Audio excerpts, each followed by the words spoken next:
What did Trump say? Trump he said he stopped being friends with Jeffrey Epstein. He kicked Jeffrey Epstein out of Mar-a-Lago because Jeffrey Epstein was stealing his spa employees. That's like if I said, oh my God, you think what O.J. Simpson did was bad? He never returned the gloves I lent him. That's a little bit of like a Jay Leno type joke, I guess. Poor Jay Leno. Every document, you think he doesn't deserve any? No, I'm 23. You're 23.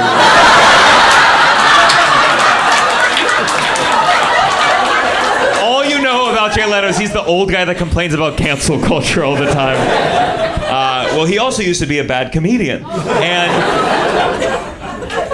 no, he had some moments, but I think what's sad is, when you're a late night host, it's basically you talk about everything topical, you make fun of it, and then basically every documentary that you see now, like if you see a documentary about Britney Spears, there's always opens with like a montage of when all the people were mean to her, and every montage about like mean guys, at some point it goes to Jay and he's like, well, you see this thing about this crazy bitch? And then it goes, she was actually in a lot of pain on the inside. I was just in Montreal. Oh, it's beautiful. It's the dining, the food, it's incredible. It really combines American tipping culture with French waiter culture.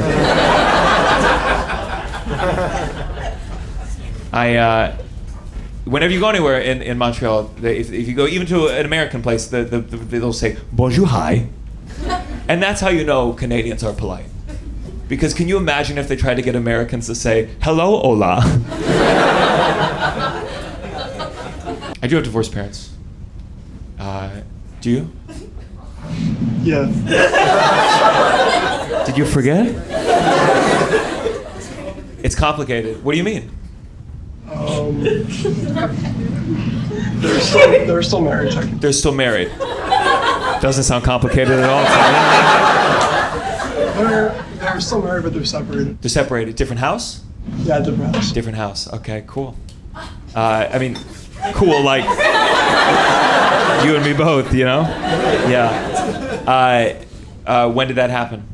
A while ago. A while ago. How old were you when it occurred? Like 10, 11. 10, 11. So, recently. How did they tell you? It's not a funny story. It's not a funny story. Uh-huh. That's my job, by the way. I was like, do you got a joke to tell me? What? You think I can't handle it? It's your call. Okay. I'll be back here if you warm up and you want to tell it. If you think of a couple punchlines to sprinkle in there. So you're training to be a therapist. What is it? What does the training entail exactly? I'm getting my doctorate right now, so I'm doing an externship at... An externship? What the fuck is that? But what did they make you do it outside? Honestly, I don't know the difference, but that's what they call it. I will do an internship. Oh, one day I'll get a door. So what does the externship entail? Everything an intern does. But less... Authority. Less authority. Oh my God, what, do you have to pay for the job? Yeah? Oh. Wow, an externship. Okay. So tell me, like, do you what do your friends come to you and complain about their therapists? They'll just like, I'm not connecting. I don't know if it's going right. Like, is this the right therapist for me? Yeah, it's not like they're going on a fucking date. And you say like, hey, therapist is supposed to be your fucking friend. A lot of people think that. Yeah. I hear people, Sundays will be like, I'm in a fight with my therapist. And I'm like, no, you are in an argument with someone who should not be a therapist. I mean, do you ever have conversations about all these people using ChatGPT to do therapy and stuff? Yeah, so what's the conversation right now?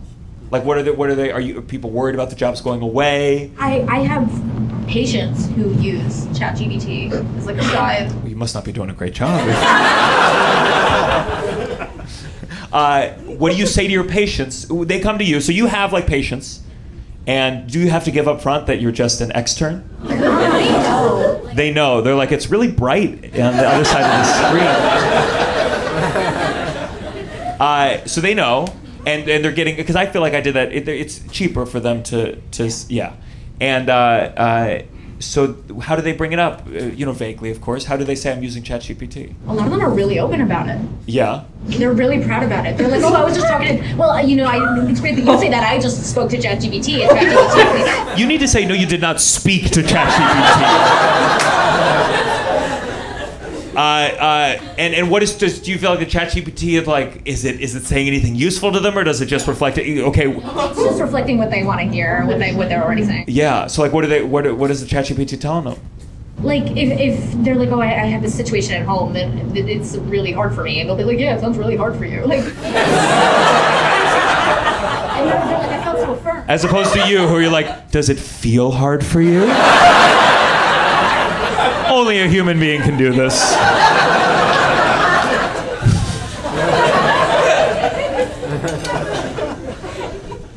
Maybe you can tell your story to ChatGPT later.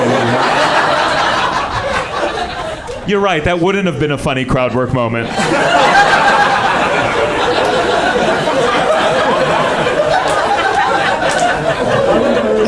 Your therapy, yeah? A real human being? A real human being. Real human being. Okay, great.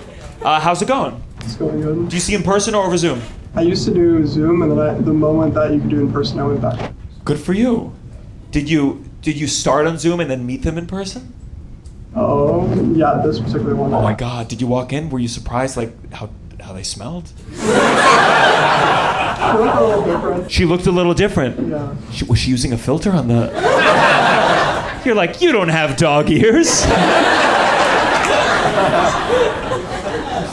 Good for you. Because I can I be honest with you? I haven't seen my therapist. I basically stopped. I was seeing my therapist for like 7 years, and I used to go in person, and then COVID happened, and then it was hard to go back. It just felt like such a burden when you're so used to being on the laptop. But I think it did lose some magic. Something about Zoom was weird. It was so hard, like seeing the inside of my therapist's bedroom while she was awake.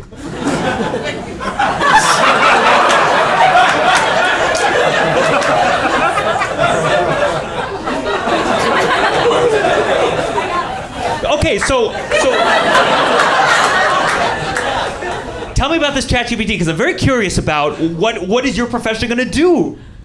Well, ChatGPT is only good for like very concrete questions. A lot of therapy cannot be done through that, and I think people will find eventually that it's not effective and it's not helping. Sure, give me an example, like a question where ChatGPT is like, ay.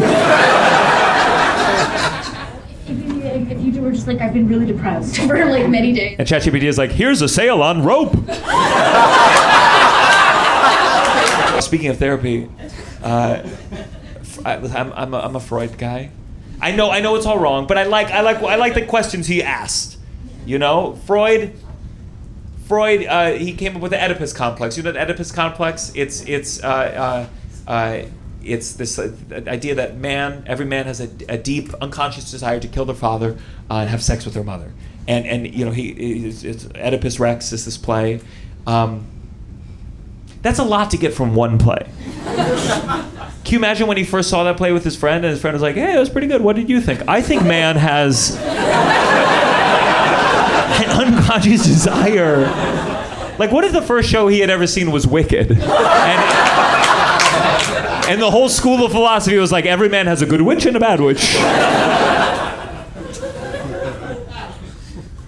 I love Wicked, but whenever there's witch things, I always get weirded out, because I think about, like, with Wicked, I'm like, imagine if you could go back in time. When were the Salem witch trials? Like 1600s? And you could go back in time and tell, like, some woman who's about to be drowned by being accused of being a witch, and being like, hey, the guy who was about to drown you, his great granddaughter is going to dress up like you for Halloween.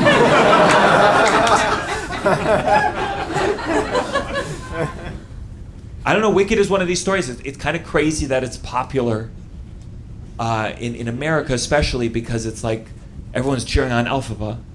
Elphaba is the rebel fighting the superpower on a makeshift flying device. Sounds like Hamas to me.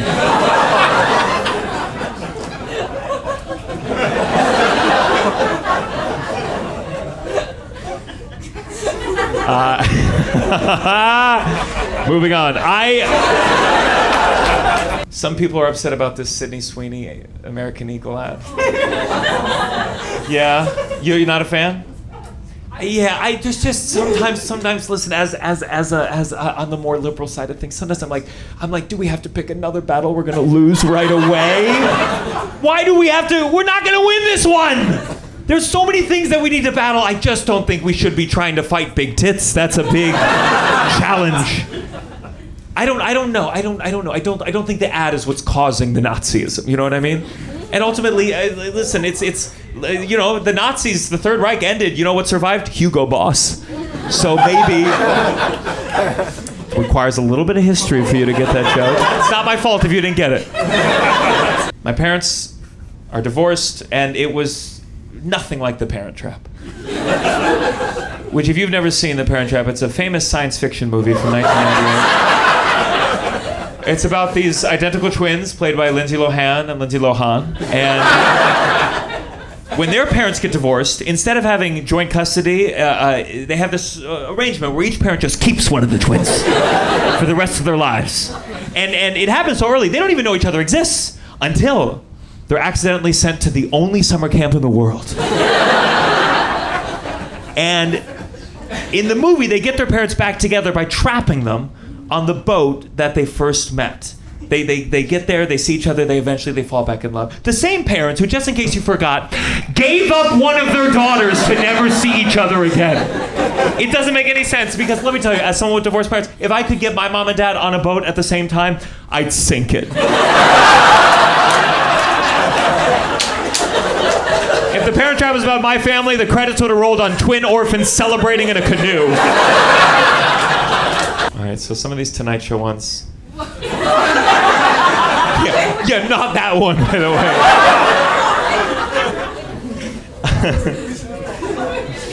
What'd you say? Oh. You saw it? When did you see it? So you know how Trump drew that picture for Jeffrey Epstein of the woman? So I did a joke where I said that my friend Russell actually drew me a picture for my 30th birthday.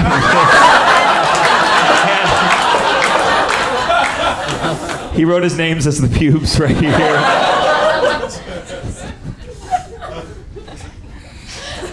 He wrote, secrets are so fun.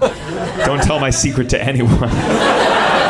Then there's an asterisk. The asterisk said, the one about the underage girls. I'm glad you saw it, yeah. This is the storyboard for the Sydney Sweeney commercial.